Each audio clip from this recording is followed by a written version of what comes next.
Après Patrick Borg et Brigitte Lecordier, c'est au tour d'une autre voix très familière de se faire entendre dans Manga Insight. Cette semaine, nous faisons la rencontre de Louis Lecordier et ce dernier nous emmène au cœur d'un sujet particulièrement brûlant, l'intelligence artificielle et son impact sur le monde du doublage. Comment protéger les voix des artistes face aux algorithmes? L'IA peut-elle réellement remplacer l'humain dans un processus de création? Et surtout, que deviendrait la culture si l'IA venait réellement à remplacer l'humain? Un échange à la fois passionné et particulièrement lucide sur ce qu'il se passe en ce moment, mais qui soulève également des questions éthiques, artistiques et législatives que plus personne ne peut ignorer.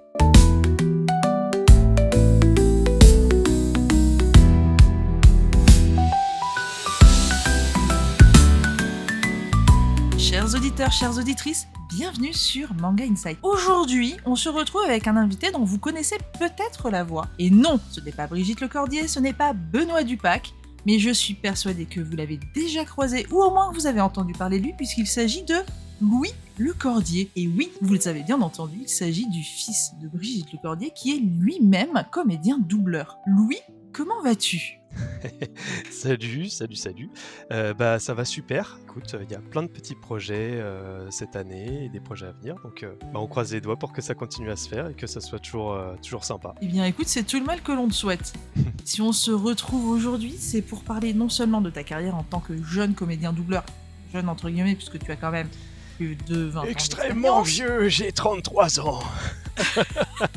Ce monsieur est plus jeune que moi, voilà. Ah, je viens de me prendre un coup derrière la nuque. Et hop. Et tout va bien.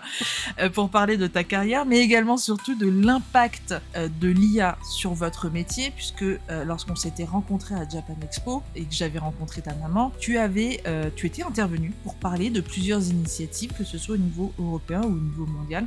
Et justement, j'estimais que les propos que tu tenais étaient particulièrement intéressants et j'ai trouvé que c'était particulièrement bête, et donc tu t'es dit que tu allais m'interroger.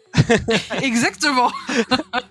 Exactement. Cela étant, je me suis dit effectivement que compléter avec toi, qui est entre guillemets qui fait partie de la jeune génération des comédiens doubleurs et qui est très certainement la génération la plus impactée à l'heure actuelle par l'IA, pouvait avoir une valeur ajoutée assez intéressante pour les fans de manga et d'animation japonaise. Ouais, c'est vrai, tu sais, ce qu'on entend souvent en fait quand on discute avec des gens qui sont plutôt pro-IA, etc., c'est des gens souvent qui disent oui, tu sais, c'est un problème générationnel, en fait, vous comprenez pas parce que vous êtes vieux, parce que en fait, tu vois, ceux qui sont à la tête de la défense de ce mouvement, c'est les comédiens les plus connus du doublage, mais en fait, c'est pas du tout un problème de vieux ou de jeunes, c'est effectivement un problème qui touche tout le monde, et en fait, justement pas les vieux, surtout les jeunes, parce que ça va à terme empêcher les jeunes comédiens de rentrer dans le métier, de faire leurs armes, parce que tu vois, les petites ambiances, les petits rôles, les petites choses sur lesquelles on se serait exercé pour faire pour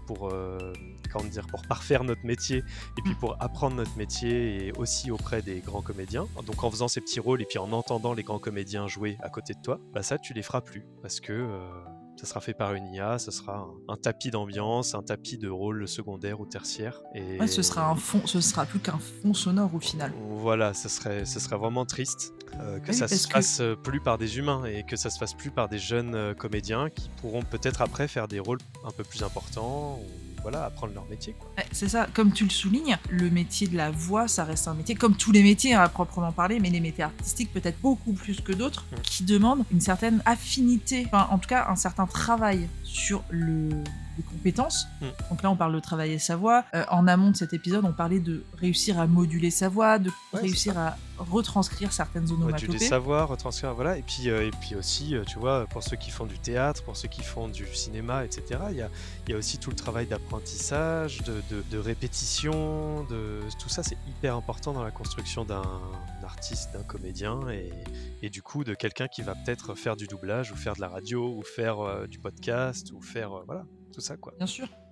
Et surtout qu'en plus, à terme, là par exemple, on parle d'éventuellement, ça reste hypothétique, je ne sais pas à l'heure actuelle si ça se fait réellement sur le marché européen, français ou quoi que ce soit, mais hypothétiquement, en admettant que justement ces petits rôles soient confiés à l'IA, ça veut dire qu'à terme, les grands rôles, au final, entre guillemets, ne pourraient même plus être confiés à des comédiens doubleurs puisqu'ils n'y seraient pas préparés. Oui, ils pourraient ne plus être donnés à des comédiens qui font du doublage parce que Effectivement, oui, oui, en fait, c'est un des enjeux là, une des choses contre lesquelles on essaye de se battre et de négocier, c'est que tu vois, tout le monde te vend le truc en disant ouais, on a une solution IA qui est géniale Mm. et qui va faire que la voix de Brad Pitt en américain, et ben, tu vas l'écouter en français, mais avec la vraie voix de Brad Pitt, et ça va traduire direct, et puis on va avoir la vraie voix. Mais en fait, ce que tu dis derrière, c'est qu'il n'y a pas d'adaptation culturelle, Mm. nous on a besoin d'une adaptation au français, tu vois, de l'américain au français. On a une compréhension qui est différente, on a un humour qui est un peu différent, on a une culture qui est très différente.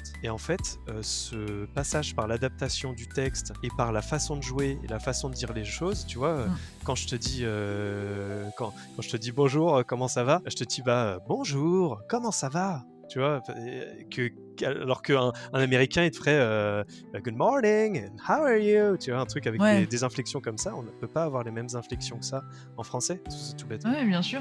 Et c'est encore plus valable. Alors, autant comment dire, la culture américaine et la culture française peuvent être relativement proches. Ouais. Mais par exemple, dans le cas de l'animation japonaise, c'est encore plus valable. Voilà. Parce qu'au final, les cultures sont pas diamétralement opposées, mais elles sont quand même relativement éloignées. Par exemple, tu as donné le sujet de l'humour. L'humour japonais n'est pas du tout l'humour français. Ouais, c'est vrai. Alors c'est marrant parce que justement, je trouve que les auteurs, les adaptateurs français, ils s'en sont bien sortis. Je trouve que je trouve que dans les animés, c'est quand même assez bien retranscrit. Moi, je ris. Enfin, ça m'arrive assez souvent de rire devant un animé. Là, récemment, on a fait Blue Box, par exemple. Mhm. Et tu vois, ça c'est typiquement l'exemple de l'adaptation culturelle entre guillemets. Si tu prends une IA qui calque la version, tu sais, j'ai fait un personnage qui s'appelle Kyo dans Blue Box. C'est un personnage qui est très neutre dans la version originale, un peu cassant, pas très humain, mais en même temps tu sens que c'est le meilleur copain du héros, donc il y a un truc. Et en japonais il est toujours très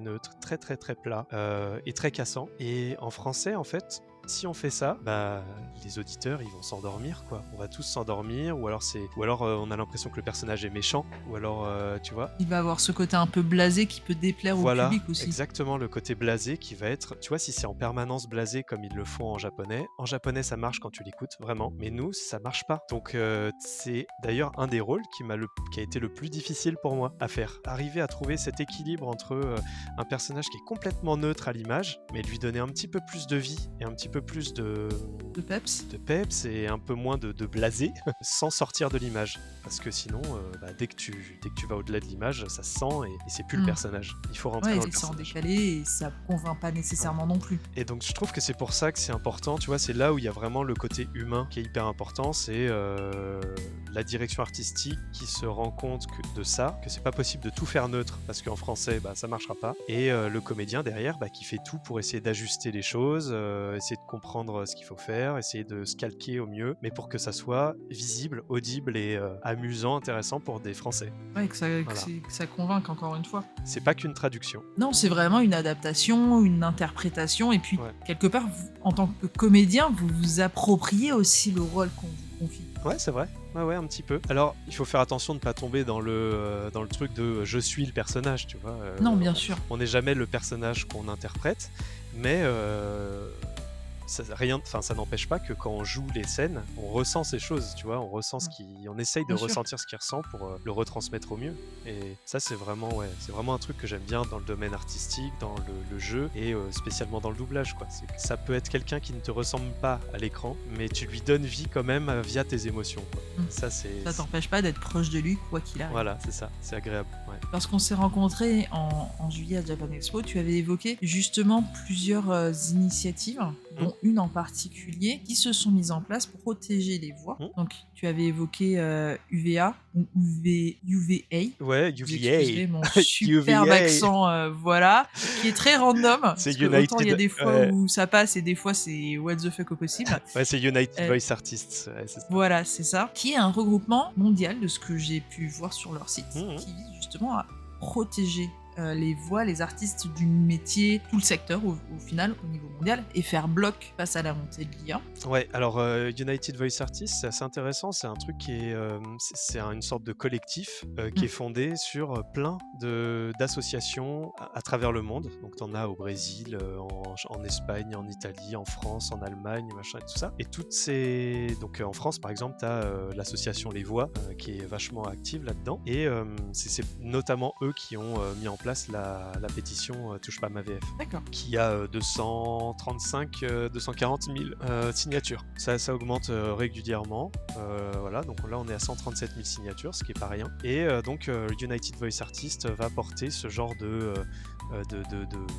discours, de pétitions, toutes les remontées qui sont faites par les associations à l'Europe. Et ils font partie de coalitions de multiples associations là-bas aussi pour appuyer pour faire une sorte de lobbying de notre côté en disant ok, l'IA c'est bien, c'est un outil extraordinaire. Tu vois, moi je suis scientifique de formation, entre autres, je suis artiste, mais je suis scientifique aussi. Et en tant que scientifique, l'intelligence artificielle, ça m'a énormément aidé dans ma thèse à faire des calculs qui m'auraient pris du temps ou des choses tu vois, vraiment, c'est très utile pour plein de choses. Pour la santé, ça va être extraordinaire. C'est déjà extraordinaire. Ça permet d'avoir, par exemple, des vaccins ou des solutions contre la myopathie, tu vois, de Duchenne, qu'on ne savait pas soigner il y a 2-3 ans. Maintenant, on est capable de faire des thérapies géniques qui vont ou atténuer ou soigner des gens.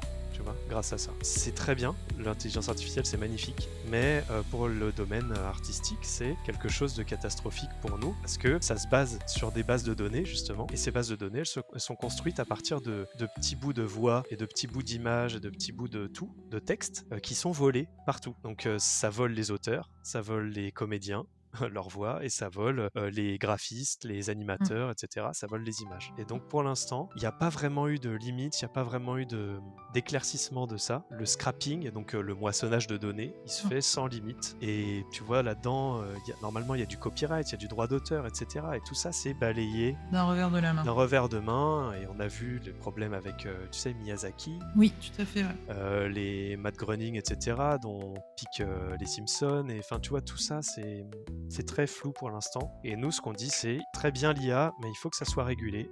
Il faut qu'on mette des limites. Il faut légiférer. Et c'est pour ça qu'on essaie de se battre et d'interpeller la ministre de la Culture, Rachida Dati, pour l'instant, et Emmanuel Macron, avec qui on essaye d'entretenir un dialogue avec leurs équipes et d'essayer d'avancer là-dessus. Justement, Emmanuel Macron était venu à Japan Expo. On ne parlera pas des raisons pour lesquelles il s'est déplacé, ça ne nous concerne pas. Mais justement, est-ce qu'à cette occasion, vous avez pu échanger directement avec lui ou il était tellement dans le truc que...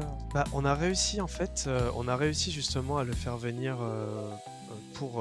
autour de ça, en fait, autour de la pop culture, autour de l'art et de l'importance des problèmes d'intelligence artificielle qu'on a pour le doublage. Donc il s'est déplacé, il est venu à Japan Expo, c'était quand même une belle reconnaissance pour la pop culture. Totalement. Parce que je crois qu'il y avait quand même, tu vois, même si on n'est pas d'accord avec lui ou j'en sais rien, enfin tu vois... C'est même pas le sujet en fait, c'est juste que là c'était le premier président français à faire le déplacement à Japan Expo, voilà, chef d'État. Ça reste une reconnaissance en l'occurrence de ce que notre génération a éprouvé. Voilà, c'est quand même une grande reconnaissance pour la pop culture, et puis pour Japan Expo en particulier, c'est quand même la plus grande convention d'Europe, tu vois, ce que je veux dire, ils accueillent, je sais plus combien, 700 000 spectateurs en 4 jours, un truc comme ça. Ouais, je crois que c'est quelque chose comme ça. C'est immense. Voilà, c'était quand même une belle reconnaissance. Et puis Brigitte a pu le rencontrer l'espace de quelques minutes. Ce genre de choses, ça donne lieu à des potentiels rendez-vous, des potentielles rencontres, des potentielles avancées dans ce qu'on essaye de faire.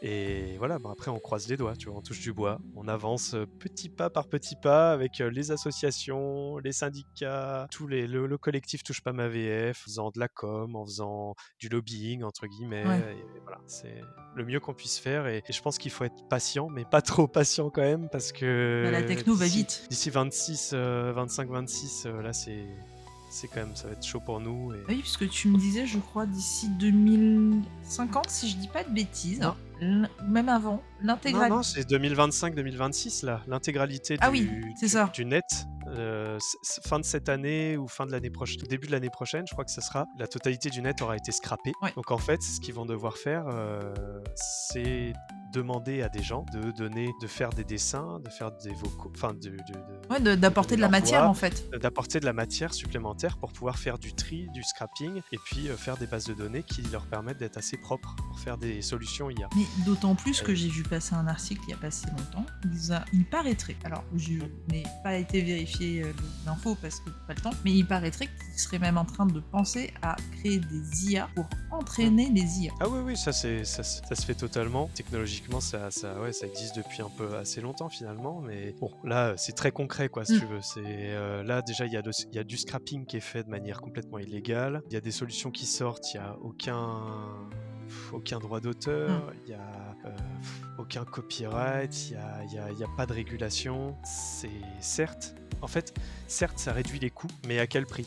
Tu vois, prix des emplois qu'il y a derrière, c'est quand même, je te dis, juste pour le doublage, c'est juste 15 000 emplois. Ouais. C'est quasiment 1 milliard de chiffre d'affaires par an qui va faire, qui va se prendre de la France et puis qui est dans, tu vois, avec les 150 PME qu'on a qui font ça, qui va, aller aux États-Unis directement dans des startups de solutions IA. Ouais. Et tu vois, derrière tous ces emplois, il y a des cotisations sociales aussi qui Bien permettent sûr. de faire vivre tout le système qui est assez vertueux finalement parce que ça fait que les artistes peuvent vivre de leur art sans avoir à galérer, à être SDF, enfin, tu vois, je Sans sais avoir pas, à vendre leur rein. à vendre un rein, voilà. Ouais, non, Et- mais moi, ce qui m'interpelle aujourd'hui, c'est que le public français a l'air d'être quand même assez impliqué dans ce combat-là, mais il reste une partie du public qui n'a pas l'air de comprendre quelles peut être les problématiques rencontrées à terme par l'IA. Ouais, on a quand même fait, tu sais, il y a l'IFOP qui a fait Oui. l'IFOP a fait un sondage qui a été commandé par l'association Les Voix. En fait, Oui. ils ont fait une demande et l'IFOP a dit OK, on va faire un grand sondage. Et ce qui en ressort, c'est que quand même plus de 85% des Français consomment la VF et sont conscients de ce problème d'intelligence artificielle, quoi. Donc c'est quand même quelque chose qui est très populaire. C'est quelque chose qui va toucher beaucoup la culture française dans les villes, dans les campagnes et partout, quoi. Tu vois, 85%, c'est pas rien. 85%, c'est 8 Français sur 10. Voilà, c'est ça. Et 8,5. 8,5 Français sur 10. On va me Il y a- couper en deux et on va dire lui. Voilà. Hop. Il y a une moitié qui se promène quelque part. Et donc ouais, donc la VO est très intéressante, hein, c'est bien de regarder en VO aussi, mais la VF est hyper intéressante et hyper accessible. Ça donne accès à beaucoup de cultures différentes. Hein. Finalement, tu vois, je vois que tu as tous ces livres derrière. Il y en a beaucoup, c'est du manga. Je pense que tu es passionné par le Japon, d'un certain côté. Hein. Ça se voit tant que ça. Et que peut-être, si tu as commencé à être passionné par le Japon, c'est peut-être parce que tu as été petite bercée par des dessins animés, des choses en VF Oui, que tu as pour regardées. l'anecdote, ma mère me foutait devant Club Dorothée. Bah voilà. Et devant En fait, Sailor Moon, Donc en fait, tu vois, c'est un extraordinaire pont culturel, bien évidemment. que ce soit du français, de l'anglais, de l'allemand, de l'espagnol ou du japonais, hein, tu vois. Mais bien sûr, peu mais importe. donc le doublage, quand même, donne un accès extraordinaire à plein de cultures. Si le doublage t'a touché aussi, c'est parce qu'il est humain et qu'il est plein de sentiments. Bien sûr, et puis c'est surtout que faut pas non plus oublier que remplacer un comédien doubleur par une IA, ça revient à dire que nous avons tous les mêmes capacités d'appréhension de toutes les cultures, de toutes les langues, de beaucoup d'éléments, ce qui n'est pas nécessairement vrai. Oui, c'est vrai. Parce que là, tu vois, par exemple, tu parles du pont qui a été fait avec les adaptations. Je me mets à la place de quelqu'un qui voudrait, admettons, regarder une série espagnole d'origine espagnole, disponible sur Netflix. Il n'y a pas de doublage. Cette personne n'est pas nécessairement habituée à regarder de la VOSTFR, donc elle n'a pas forcément l'habitude de lire et de regarder en même temps. Ouais. Elle ne va pas regarder cette série bien qu'elle l'intéresse parce qu'il y a ce frein. Bah, notamment, tu vois, il y a beaucoup de gens qui sont malvoyants, qui viennent nous voir en convention plus. et qui viennent dire à Brigitte, par exemple, pitié, battez-vous pour ne pas avoir d'intelligence artificielle, parce que nous, en fait, vos sentiments, vos émotions et votre interprétation, c'est la seule chose qui nous raccroche au monde artistique, en fait. C'est ce qu'on peut entendre et c'est ce qu'on peut éprouver. Mais je partager. pense même à d'autres handicaps. Je pense par exemple à des personnes atteintes de TSA qui n'ont pas nécessairement... Ouais, bien sûr. Certaines personnes atteintes de TSA, par exemple, n'ont pas d'empathie ou une empathie moindre. Ouais. Des gens qui sont, tu vois, qui ont des problèmes d'hyperactivité, Voilà. ou qui vont pas réussir à se concentrer pour lire un texte, des gens qui sont dyslexiques, des gens qui sont dyspraxiques, enfin tu vois, genre, il y a plein de gens qui sont concernés par ça en fait. C'est ça. Et Parce qu'aujourd'hui, pour moi, un comédien doubleur, moi, à titre personnel, j'ai beaucoup de mal, par exemple, à reconnaître les émotions, les expressions faciales. Ah Et oui, je ne sais pas faire de sarcasme ni d'ironie. ah Je vais d'accord, ok. essayer. Je ne comprends pas le sarcasme, je ne comprends pas l'ironie. Je vais essayer d'en faire quand ça me prend, mais je ne sais Oui, pas en faire. d'accord. Mais un bon comédien doubleur, lorsqu'il va en faire, je vais réussir à le reconnaître. C'est marrant. Par exemple. Ok. Ah ouais, c'est intéressant, hein. Donc je me dis, si tu me remplaces ça par une IA qui potentiellement est de moindre qualité, Ouais. et au final, ça me coupe d'une partie du monde, quelque part. Ouais, et puis tu vois, même, j'ai envie de dire, il y a un truc aussi, tu vois, on peut se dire, il y a un moment où l'IA sera tellement bien qu'elle pourra quasiment remplacer un humain. Bon, imaginons. On se fait dans Hypothétiquement. cette... Nous sommes hypothétiquement. dans un monde de scientifiques. Voilà, hypothétiquement. En fait, qui aura envie vraiment d'écouter une voix qui sera faite par une machine et qu'est-ce que ça va donner pour, tu vois, dans les conventions, dans les rencontres, tu vois, pour quand tu vas voir ton auteur préféré ou quand tu vas voir ton comédien préféré ou quand tu vas voir ton doubleur, ton comédien de doublage préféré ou ton, je sais pas, là Chanteur, tu vas faire quoi? musicien, ce que vous voulez. Voilà, chanteur, musicien, tu vas faire quoi? Tu vas aller voir une petite machine, tu vas faire pouc sur un petit bouton qui va te donner un ticket avec une signature.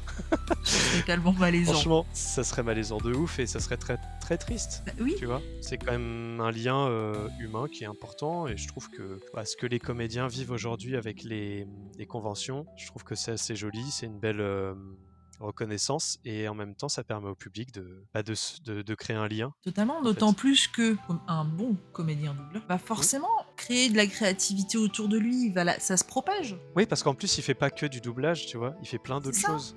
Les comédiens, tu regardes, je sais pas, tu regardes Arnaud Laurent, la journée il est en convention, le matin il a fait un doublage et puis le soir il va jouer au théâtre, tu vois. Mais c'est ça, c'est qu'à un moment donné, un artiste, il se nourrit de la créativité, mais il va aussi en créer autour de lui. Si il n'a plus cette créativité, s'il n'y a plus cette créativité, ça veut dire qu'il y a une étude qui est sortie qui dit que le monde perd de ses couleurs, mais ça veut dire que sans créativité, on en perd encore plus. Ouais, c'est vrai. Ouais, et puis tu sais, enfin, l'intelligence artificielle, ça se base quand même sur des moyennes statistiques de paramètres. Oui. Donc en fait, si c'est moyen, si c'est toujours la réponse moyenne à une question, bah tu auras toujours quelque chose de moyen Oui, il y aura plus en réponse à d'élévation tes en questions. fait. Il n'y a plus forcément ce petit truc, cette petite erreur, ce petit truc, ce petit grain de folie que. Puis il n'y a plus moyen de s'améliorer en fait au final. Oui, c'est ça. Et là, Et puis tu vois, chaque comédien, tu les vois, ils ont tous un petit grain, un petit truc qui fait qu'ils sont meilleurs sur certains points, sur Bien certaines sûr. choses qui sont plus touchants d'une certaine manière. Et ça, c'est quelque chose qui est vraiment propre à l'humain, enfin, je trouve. bien sûr. Et puis, on va pas se mentir, un comédien doubleur, c'est ce que tu disais, il va mieux correspondre à certains rôles, à certains types de personnages, à certains machins, etc. S'il n'y a plus tout ça, ça veut dire qu'au final, nous n'avons plus qu'à être des copies les uns des autres, et il n'y a plus aucune diversité. Ouais, c'est vrai, c'est ça. C'est une sorte de lissage Par le bas. de l'interprétation. Un lissage par le Ça bas, serait- messieurs, dames, un lissage par le Un bas. lissage par le bas. Précisons-le tout de même. Oui, c'est vrai. Parce que, encore ce serait un lissage par le haut. On pourrait faire preuve de un petit peu plus de curiosité. Là, en l'occurrence, on tire vers le bas. Et c'est ça qui est Ouais. flippant, en fait. Oui, et puis en plus, enfin, ça c'est le résultat, mais en amont, c'est des textes, de la créativité volée aux auteurs, de la créativité volée aux comédiens, aux musiciens, Bien aux sûr. chanteurs, aux graphistes. Enfin, tu vois, c'est quand même, là, il y a quand même un grand appel au secours du monde créatif. Même si, à terme, il faudra que l'intelligence artificielle, ça devienne un outil qui nous aide à faire certaines Bien choses. sûr. Tu vois, peut-être des petits raccords à certains endroits, peut-être des petites choses. Enfin, je sais pas. En fait, ça reste à définir. Tu vois, quelles sont les limites. Mais il faut en définir. Ah oui, non, mais totalement. C'est de ça dont on a besoin. Et que ça soit régulé et que, en fait, ça soit pas les sociétés pour lesquelles on travaille depuis des années Décide. qui nous disent nous, on a notre base de données, vous avez signé des contrats, vous dites que vous nous cédez vos droits, on les prend, on en fait une base de données, on fait votre voix et puis Puis walou, quoi. on la fout sur des programmes. Puis walou. Mais d'ailleurs, est-ce que toi, on t'a déjà C'est le proposé de cloner ta voix? Non, jamais. Jamais, moi, mais je sais qu'il y a plein de comédiens assez connus qui on a proposé ça pour des sommes assez indécentes. À qui et ils ont dit évidemment ils ont dit non. Mais c'est problématique quoi. Mais ça soulève quand même un point, c'est que t'as parlé de sommes assez indécentes, donc je ne demanderai aucun chiffre, parce que j'ai peur de faire un malaise. J'ai pas de chiffres précis de toute Ah façon. bah très bien, parce que honnêtement, je serais même pas étonnée d'entendre un certain montant, mais ça veut quand même dire que certains sont prêts à absolument tout pour Ah oui, pousser mais le bordel en fait. en fait, c'est déjà le cas. Si tu vas sur LinkedIn 30 secondes, tu regardes, tu marques doublage ou voice acting ou voix off ou un truc comme ça. Mesdames et messieurs, Et je tu le vas voir. fais en direct pour voir. Je te jure, tu vas voir, c'est très drôle. Enfin, c'est très triste en fait. C'est que tu as des centaines et des centaines et des centaines d'offres de voix off pour IA, voix off pour machin, pour solution, nanan, 600 mots à enregistrer, tu vois, où ils disent pas vraiment pourquoi c'est, mais c'est des trucs 600 mots ou 30 minutes d'enregistrement pour un projet. Alors moi, on me propose Toujours- d'être figurante pour Halloween, si tu veux. Avec des phonèmes ou des choses comme ça, tu vois, pour essayer d'avoir. Mais il y en a partout, il y a partout des offres. J'en ai tous les jours des trucs qui pop sur LinkedIn. C'est dramatique. Ouais, ça c'est triste. Et puis il y a plein d'applications aussi, tu sais, qui sortent sur les réseaux aussi, Oui. qui font de la pub sur les réseaux pour dire voilà, on a on a notre solution IA, c'est extraordinaire, vous allez pouvoir modifier votre voix pendant un stream ou pendant un podcast ou pendant un truc ou Mais- faire du contenu avec. Et tu te retrouves avec, tu vois, une chaîne YouTube où tu as toutes les œuvres de, je sais pas, Rimbaud, lues par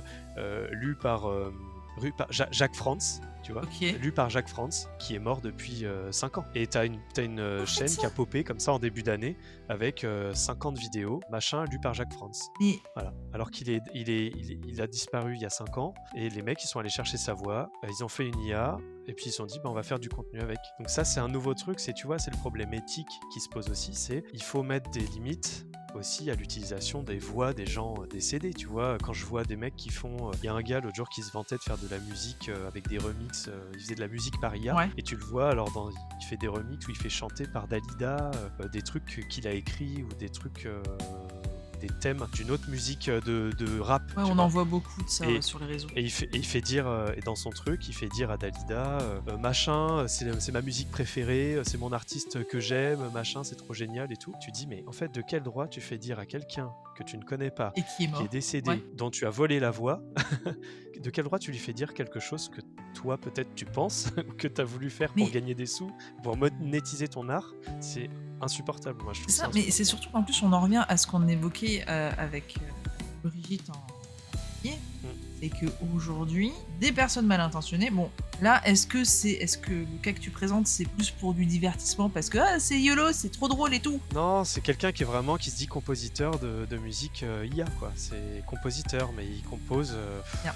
Qu'est-ce qu'il compose? Moi qui essayais Voilà. de sauver Qu'est-ce que- les meubles. À quoi ça, tu vois, à quoi ça rime L'ego. ce type de création? En fait, Voilà. Pour moi, il y a un côté, alors je peux totalement me tromper, hein. Pour moi, il y a un côté très égo, à savoir, c'est con ce que je vais dire peut-être, mais quand on est enfant, alors je sais pas toi si ça a été ton cas, mais lorsque j'étais enfant, j'avais deux sons de cloche. D'un côté, c'était ma fille, tu es une fille, tu peux faire ce que tu veux et tu peux faire comme les hommes et voire même mieux, et donc vas-y, fonce. De l'autre, il y avait le côté t'es une fille, reste à ta place. Bon, Ah ouais. deux poids, deux mesures, hein, deux salles, deux ambiances, bonjour, voilà. Et en fait, je pense. Enfin, moi, j'ai l'impression qu'il y a beaucoup de personnes qui ont été élevées dans t'as une place, dans ce mood de t'as une place dont tu ne dois pas sortir et qui n'arrivent pas justement à trouver cette place et qui sont persuadés que tout est bon pour se créer une place. Oui, c'est ça. Et là, tu vois, ça rejoint. Enfin, c'est encore un concept un peu éthique, philosophique, c'est de se dire, pour toute chose qu'on crée, ça a un prix.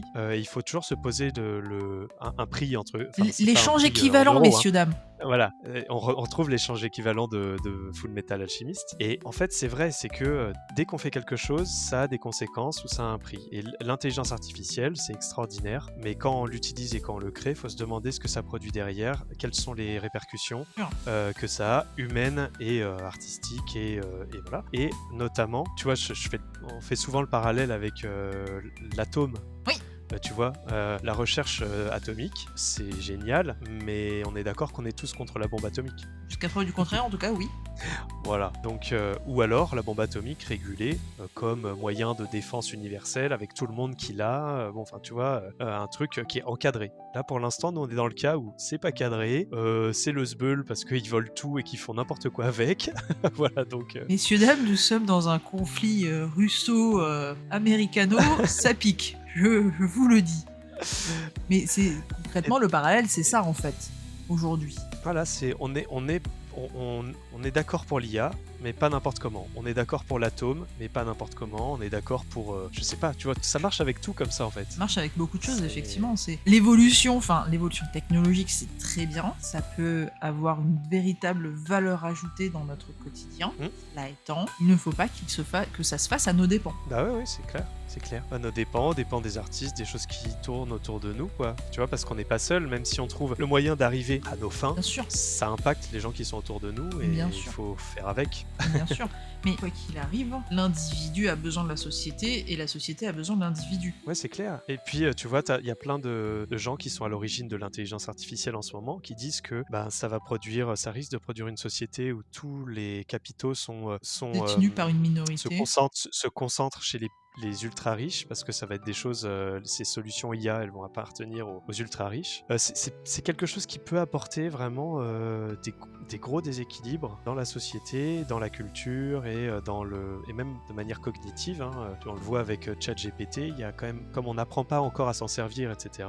C'est quelque chose qui est mal utilisé et qui réduit pour l'instant les capacités humaines, quoi. Mesdames et messieurs, je me sers de ChatGPT tous les jours, mais c'est pour faire des calculs. Voilà. Je- Et il paraît qu'il calcule très mal. Hein, je fais gaffe. Alors moi parce je m'en que, sers pour faire des y a des gros scripts sur problèmes, hein. Google Sheet.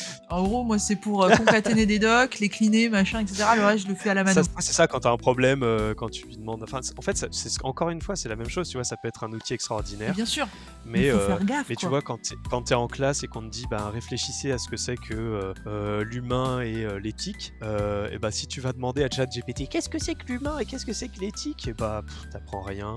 Et c'est ça, c'est qu'aujourd'hui, ChatGPT, ça t'offre une réponse sur un plateau, réponse qui peut être fausse, comme elle peut être vraie selon le prompt que tu vas lui donner, Oui, et puis selon la personne qui a créé et cette selon IA la aussi. personne qui a créé l'IA aussi. N'oublions pas que la personne qui crée une IA reste un créateur et qu'elle insuffle une partie d'elle-même dans sa création. Voilà, ouais.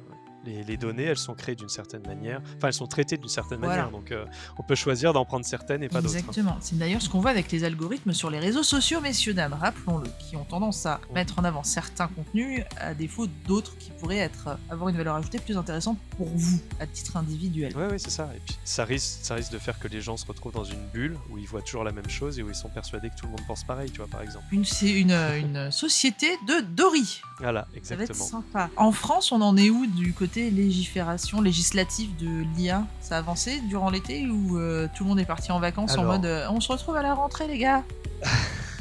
Alors malheureusement, Tout le monde est parti en vacances. ça s'est un peu passé comme ça. Ça s'est un peu Ah, passé merde. comme ça. Enfin, tu vois, le gouvernement et l'Assemblée, etc., hop, ils mettent une pause à un certain moment et puis ils disent ciao les gars, on revient plus tard. Et puis ciao voilà. pour Donc, dimanche. on a ouais c'est ça, hein. Donc il y a eu cette avancée à Japan Expo et puis ces rendez-vous qu'on a eu avant après qui sont importants pour nous, mais pour l'instant rien d'extrêmement concret. On attend à la rentrée des réponses et des prises de décision, des prises de parole fermes en fait. Il n'y a pas encore eu de Sur prise de ce parole sujet-là. ferme, en plus, je crois, du côté des Non, politiques. aucune.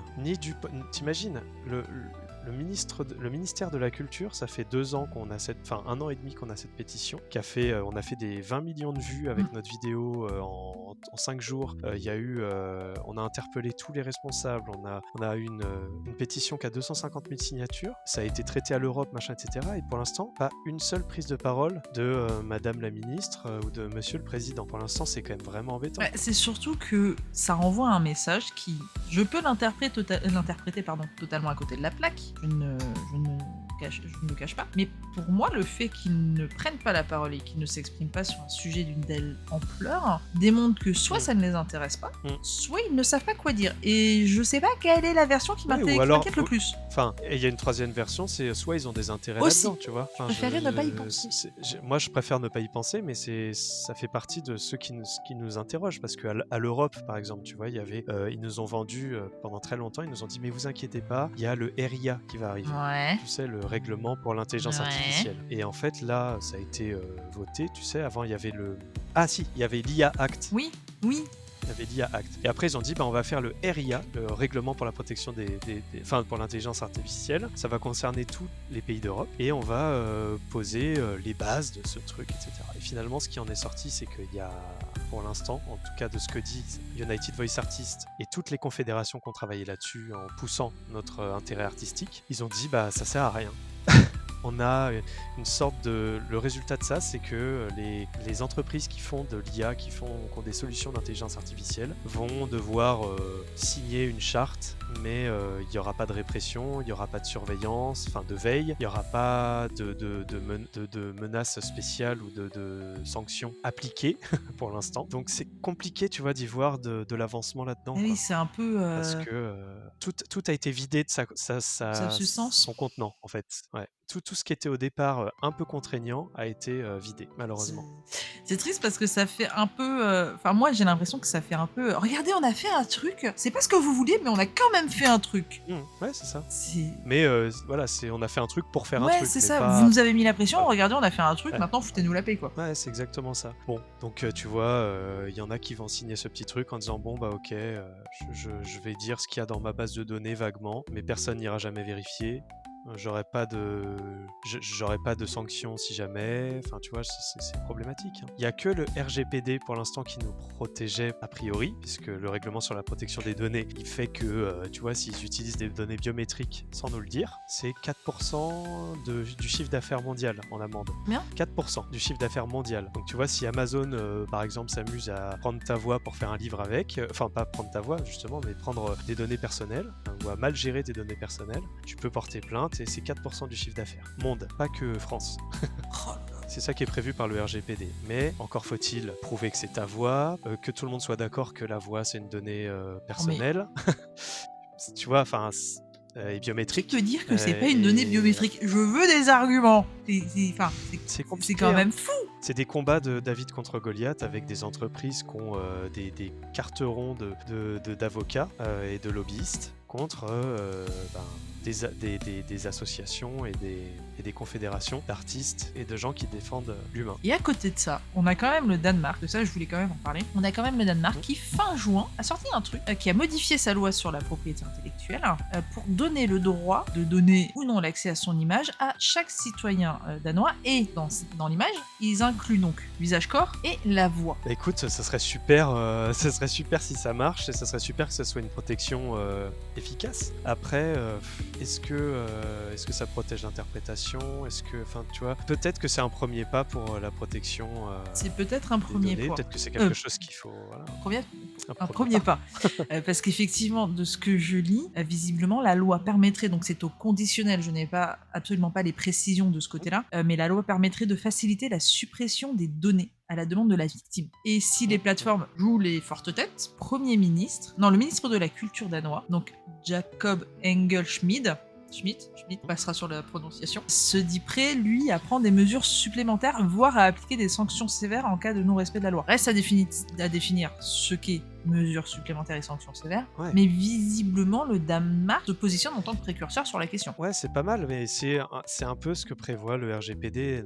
Normalement, ce qui est censé prévoir le RGPD, c'est de pouvoir retirer ces données de n'importe où à n'importe quel moment, de pouvoir savoir où sont ces données et pour combien de temps à n'importe quel moment. Tu vois, normalement, le RGPD il nous permet de supprimer facilement les données Tu vois, recueillies avec ou sans notre accord. recueillies par une entreprise. Voilà, n'importe quelle entreprise.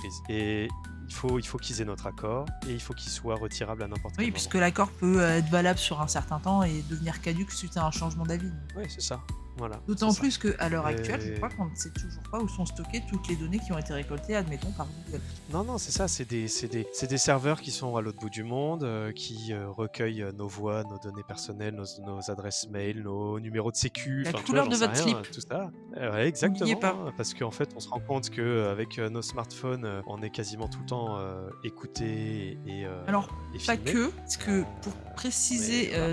l'idée de Louis, sachez que lorsque vous faites une recherche, une simple recherche sur Google, quelle Oui, qu'elle soit, vous avez le principe des cookies qui s'applique, qui va les cookies. mémoriser en fait la recherche que vous allez effectuer sur un site et qui va la retransmettre à un serveur. La recherche, ça Mmh. peut simplement être la poudre de perlimpinpin, comme ça peut être slip kangourou blanc taille triple XL, j'en sais strictement rien. Mais ces Mmh. informations-là, à partir du moment où vous les avez tapées en ligne, sont récupérées par le moteur de recherche et rares sont les moteurs de recherche à ne pas récupérer ces informations-là pour les réutiliser dans Et un but de vente de données, commercial, ouais, dans un but commercial, commercial. clairement. Et tu vois, ça, c'est une preuve que c'est possible de légiférer pour l'intelligence artificielle. Parce qu'en fait, tu vois, pour les cookies, on Oui, l'a fait, cette oui, régulation. Maintenant, tous les sites internet sont obligés de te demander si tu veux ou oui, pas donner tes cookies, tes données de tout à fait. navigation, tes machins, tes trucs, et te dire à qui c'est envoyé. Donc, tu as tes consentements que Exactement. tu peux décocher.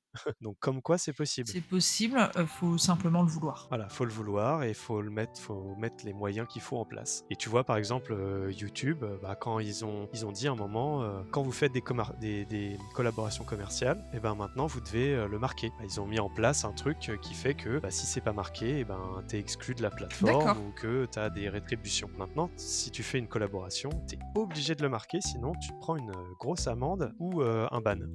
Ça me paraît plutôt Sur, logique à vrai dire, puisque sur, ça reste dans un souci de transparence. Voilà, sur Twitch aussi et machin. Donc en fait, pourquoi ne pas le faire pour la voix, l'interprétation de tout le monde? Tu vois, ça me paraît Ce serait évident de faire ça. intéressant que des journalistes ou des médias indépendants, je pense par exemple à nos amis de chez Mediapart, fassent peut-être une Mm. enquête d'investigation sur les intérêts économiques que peuvent avoir nos acteurs politiques dans l'IA. Bien sûr, ouais, bien sûr. Bah, après, tu sais, je pense qu'ils sont aussi un peu flippés d'un certain côté parce qu'ils voient que la Chine, les États-Unis, la Russie avancent comme des fous sur l'intelligence La artificielle, faute à qui? qui se posent aucune question parce que bah, en Amérique, il n'y a pas de droit d'auteur, en Chine non plus. Non mais la Chine, il n'y a pas de droit tout court. Voilà, voilà, donc bon, voilà, s'il y a pas de problème de droit d'auteur, voilà. Nous, le problème, c'est qu'on a ce truc, ce droit qui nous protège, et heureusement, parce qu'on est quasiment le seul pays qui fait ça. Bah, Et ouais, mais s'ils avancent, la faute à qui? C'est pas la nôtre quand même, c'est pas à nous de payer pour les erreurs des autres. voilà. Enfin, on en revient au principe de ne tirons pas vers le bas, tirons tout le monde vers le haut. Enfin, Bah oui, c'est ça, je suis d'accord. déjà qu'il semblerait que l'être humain soit de plus en plus stupide, si en plus on continue à creuser notre propre tombe, c'est sûr et certain, on va jamais s'en sortir. Bah ouais, et puis bon, voilà, tu vois, au Japon, par exemple, c'est un des problèmes sur le droit. Il n'y a pas vraiment de droit de propriété intellectuelle quand les comédiens, tu vois, qui font les voix dans les animés, une fois qu'ils ont fait leur voix, en fait, ils cèdent tout aux industries, enfin, à l'entreprise, Au à la comité de production. production. Voilà, donc et ils sont un peu dépendants de ces productions-là. Donc tu n'as aucun droit sur ce que tu as fait. Mais Et donc c'est pour ça que l'intelligence artificielle est en train de se mettre en place là-bas aussi.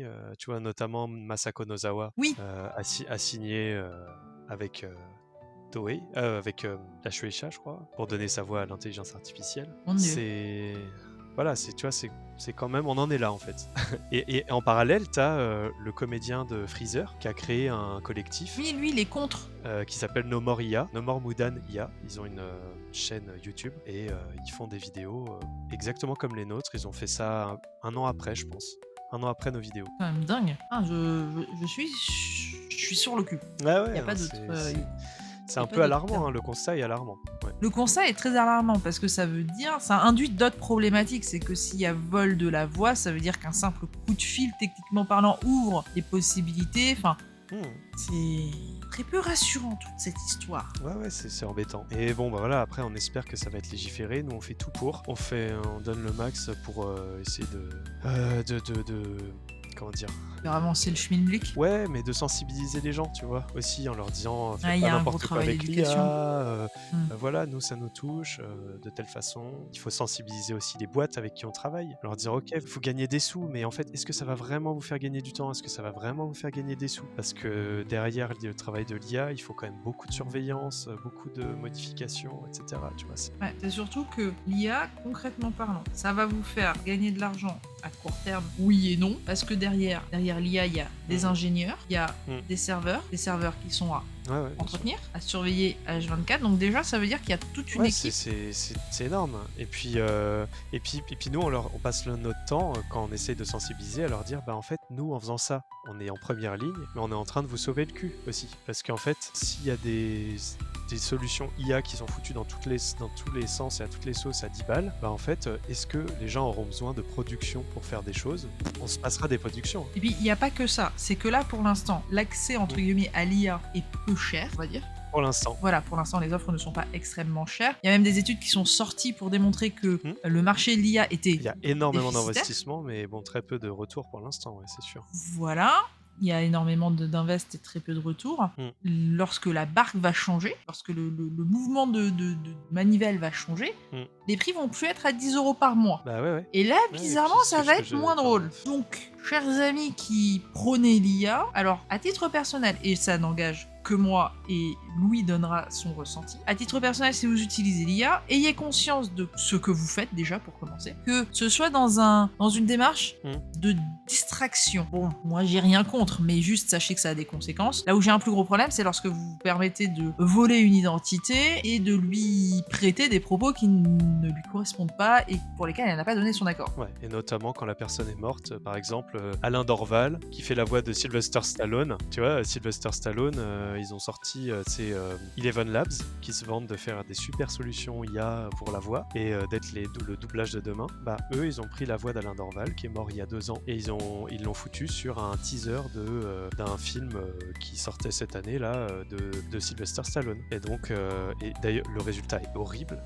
Et en plus, ça utilise la voix d'Alain Dorval, qui est d'ailleurs le père de Aurore Berger. Voilà, c'est le père de Aurore Berger. Oh, je découvre des choses. Voilà. Comme quoi je ne suis absolument pas... Donc tu vois, et puis même, en fait, j'ai envie de dire, même quand c'est pour s'amuser, il faut être conscient qu'on nourrit la bête.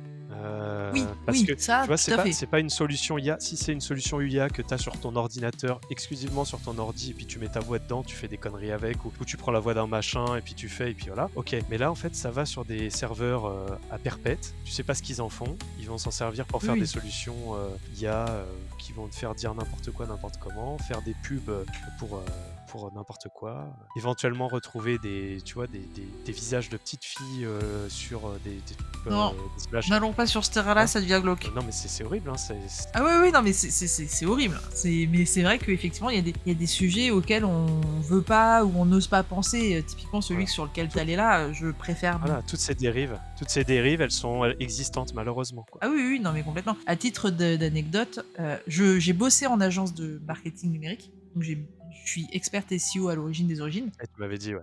Et fut un temps, certaines requêtes étaient bloquées par Google. Ouais. C'était les requêtes liées aux enfants. Bah ouais. Et bon, moi, je débutais dans le métier et je me revois en train d'aller voir mon patron et dire mais je comprends pas quoi quand je tape salopette garçon bleu. Enfin, j'ai pas T'as pas de de suggestion. ouais. Et moi, il fait réfléchir. Et en fait, je suis tellement naïve sur ce genre Mais de c'est truc ça, même, que je l'ai regardé, j'ai fait non. En Il me fait, dit ah si. en fait, quand t'es normal, tu penses pas à ce genre de truc. C'est Mais en ça. fait, le problème, c'est que ces dérives, elles existent et qu'il y a des gens qui vont l'utiliser à mauvais escient. Et que c'est là qu'on a quand même besoin d'avoir certaines limites. Et Des notamment, garde-fous. tu vois, donc là, on parle de ça, mais ça peut être aussi pour l'information, tu Bien vois. sûr. Pour Mais ça, c'est l'information, tu déjà peux faire vu ce de que tu toute veux. façon. T'as vu, là, il y a quelques jours, il y a eu une photo qui a soi-disant leak sur les réseaux, sur Twitter, où t'as tous les chefs d'État qui sont assis les uns derrière les autres en file indienne et qui baissent la tête devant Trump. Poutine et Trump, je crois. Ouais, c'est ça, Poutine et Trump. Ouais, ça me dit un Et donc, truc. Ouais. et c'est un truc où tout le monde a dit ouais, tu vois comment en fait il y a une manipulation, machin et tout. Tu vois, les complotistes ils s'y sont donnés à cœur joie. Sauf que il s'avère que c'était une photo effectivement très réaliste, mais qui est complètement fabriquée à l'IA. Fake. Voilà. Et sauf que le problème, c'est que tu vois Emmanuel Macron, van der Leyen, machin, tous les hommes politiques qui sont les uns derrière les autres. Et c'est photoréaliste. Donc, Si vous êtes platiste, quittez ce Ouais. podcast tout de suite. Je préfère vous le dire. bah Voilà. non, c'est bien, on va pouvoir faire des photos réalistes de la Terre plate. On va pouvoir prouver que la Terre est plate. Allez au bout du monde et ne revenez pas. C'est tout ce que je vous demande. Ils vont tomber derrière la barrière. Pour tomber dans le. Il y a souvent cette Ouais. représentation de la Terre plate avec les chutes du Ouais, l'eau espèce de qui chute tombe. de Niagara. Ouais. Allez-y.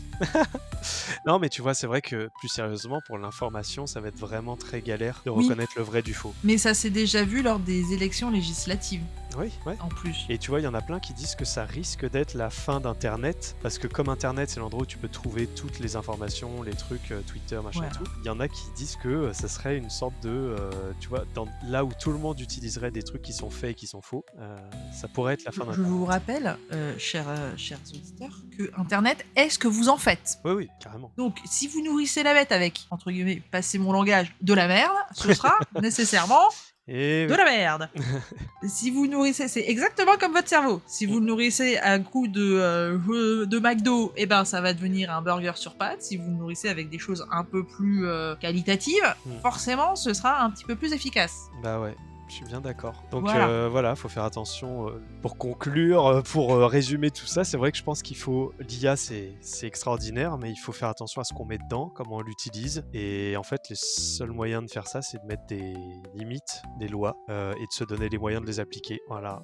Pour protéger les artistes et pour protéger tout le monde, en fait. Parce que là, on commence à avoir des gens... en fait, c'est assez triste et c'est assez inquiétant. C'est qu'en convention, maintenant, on n'a pas que des gens qui viennent nous dire bah oui, je vous soutiens parce que j'aime bien votre voix. On a des gens qui viennent nous voir en nous disant je vous soutiens parce qu'en fait moi je suis en train de perdre mon travail parce que je suis assistant de machin quelque part et qu'en fait il me remplace par une IA. Je suis graphiste et il commence à me remplacer pour faire de la pub, la com interne. Il faut, enfin tu vois, et là il y a quand même beaucoup de gens qui viennent nous voir en nous disant en ce moment je suis menacé ou là je viens de perdre mon travail. Donc il faut réagir quoi. Oui, je suis bien d'accord. Sur ces bonnes paroles, Louis, merci beaucoup. Bah, avec plaisir. Moi, je vais essayer de continuer à faire mon travail comme il faut. En ce moment, on a beaucoup de choses, on a beaucoup de beaux petits projets en direction artistique dont je peux pas vous parler parce que c'est des secrets. Touche du bois pour que tout se passe bien et que ça continue. Voilà. Il y a Freeren qui va revenir là en janvier prochain. Donc moi j'espère voilà, que ça va bien continuer. Il y a Blue Box qu'on a fait en début d'année, j'espère qu'il y aura la suite. Il y a Ishura aussi, je sais pas si t'as entendu parler de Ishura. Non. Et ben voilà, personne n'a entendu parler. C'est génial, c'est magnifique. C'est un animé japonais qu'on a doublé, que j'ai partiellement dirigé, où je fais que Brigitte et moi avons co-dirigé, où je fais des rôles, et qui est magnifique, qui est sur Disney+. C'est un des seuls animés adultes pour Disney+, et c'est magnifique. Ah.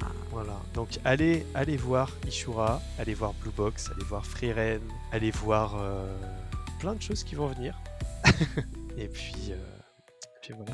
Et c'est sur ces bonnes paroles que l'épisode d'aujourd'hui se termine. Merci à toutes et à tous de nous avoir écoutés. Si vous avez aimé, n'hésitez pas à vous abonner, à laisser un commentaire ou même à partager autour de vous. On se retrouve très bientôt pour un nouvel épisode. D'ici là, prenez soin de vous et restez curieux.